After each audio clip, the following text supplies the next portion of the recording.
Israeli বিমান হামলায় গাজার ডিফ্যাক্টো প্রধানমন্ত্রী ইমাম দা আলী সহ হামাসের 4 উচ্চপদস্থ কর্মকর্তা নিহত হয়েছেন। ইসরায়েলি প্রতিরক্ষা বাহিনী আইডিএফ জানিয়েছে, মঙ্গলবার ভোরে গাজা উপত্যকার বিভিন্ন স্থানে এই হামলা চালানো হয়। নিহত অন্যান্য কর্মকর্তারা হলেন হামাস সরকারের বিচার মন্ত্রণালয়ের মহাপরিচালক আহমেদ আল খাত্তা, স্বরাষ্ট্রমন্ত্রী মাহমুদ আবু ওয়াতফা এবং অভ্যন্তরীণ নিরাপত্তা বাহিনীর প্রধান বাহজাদ আবু সুলতান। আইডিএফের বিবৃতিতে বলা হয়েছে, এই হামলার উদ্দেশ্য ছিল হামাসের সামরিক ও সরকারি সক্ষমতাকে দুর্বল করা এবং ইসরায়েল ও এর নাগরিকদের জন্য হুমকি দূর করা।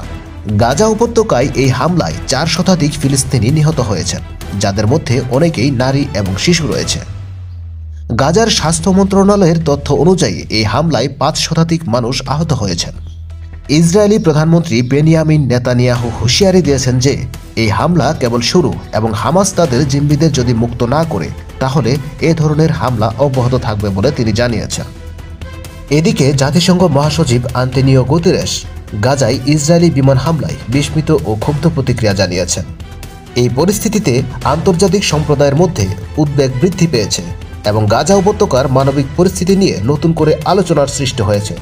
বন্ধুরা, পরবর্তীতে এরকম আপডেট নিউজ সবার আগে পেতে আমাদের চ্যানেলটি সাবস্ক্রাইব করুন এবং ভিডিওটি লাইক করে আপনার বন্ধুদের সঙ্গে শেয়ার করতে ভুলবেন না। ধন্যবাদ সবাইকে, দেখা হবে পরবর্তী কোনো ভিডিওতে।